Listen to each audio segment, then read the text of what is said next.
Hi, this is J.D. Kennedy, and I have with me Julie Blankenship, our Director of Health Services for McKinney ISD.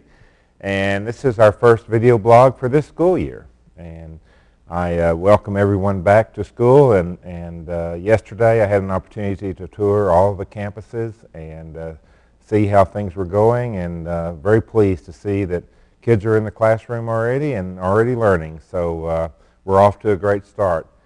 But there's one thing that seems to be of concern to many people, including myself, and that is West Nile virus. And I feel like it's important for you to know what precautions we're taking here in McKinney School District to try to prevent any of our children from being infected by West Nile virus, and also what steps you as parents might take to help as well. So, Julie, if you would just sort of share what we have posted on our website and MISD Go related to West Nile virus, and if you would just start off by telling us a little bit about the virus itself and how, when the mosquitoes are most active, that spread that disease.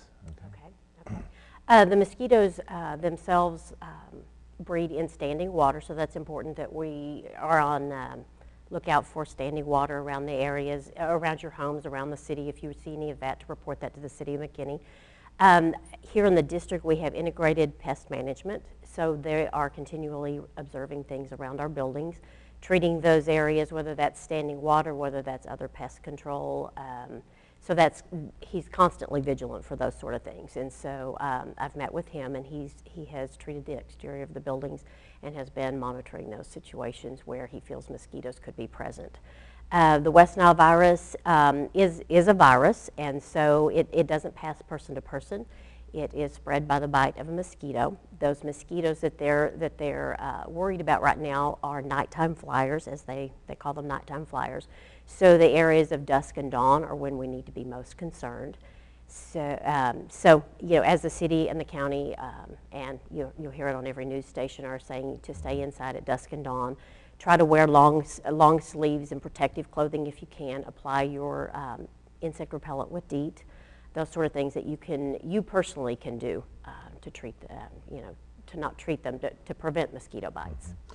And as far as the standing water, parents, if you see on any of our school facilities, any spot where you see standing water, please alert us and let us know so that we can address it. You know, we are trying to be vigilant about that and looking for standing water, but more eyes looking at that, the better. And so what precautions should we take as far as during the day if a child is going to school? What are some things parents can do to address the issue? Okay. During the school day, we're asking you again, if the weather permits, to have your children wear those long sleeves and wear pants rather than shorts and short sleeves. Understand if it's hot, that might not be what your child wants to wear, but if the weather permits, to do that.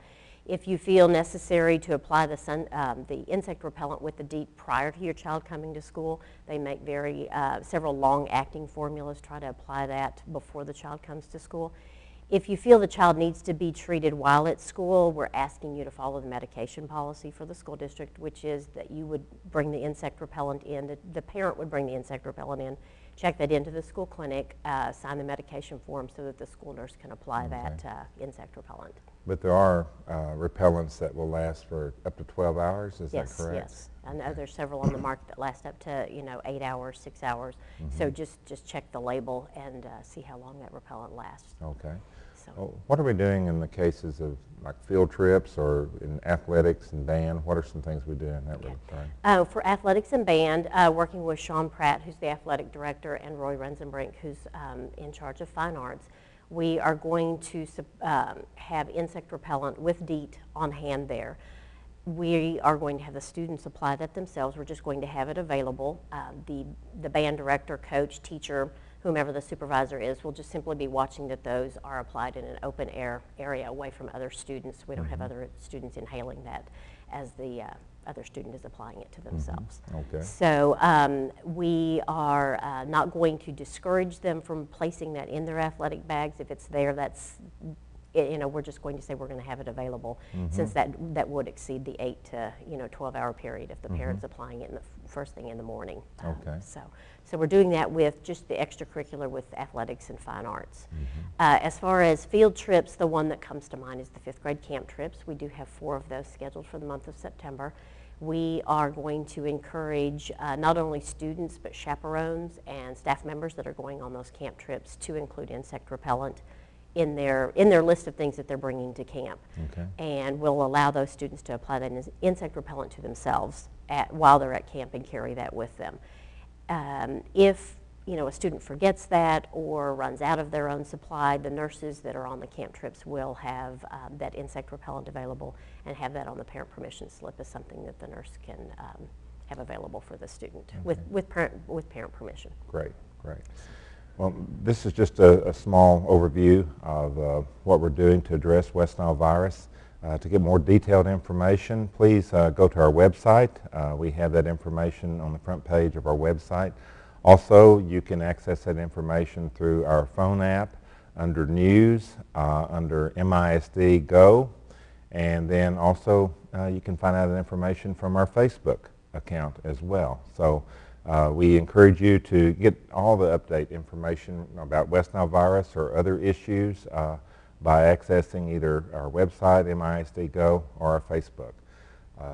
Also, just want you to know that there's also real good information regarding this virus through the CDC website, and so that's through the Center of Disease Control, and you can get probably the most accurate information regarding that virus by accessing that website. Thank you, and make it a great week.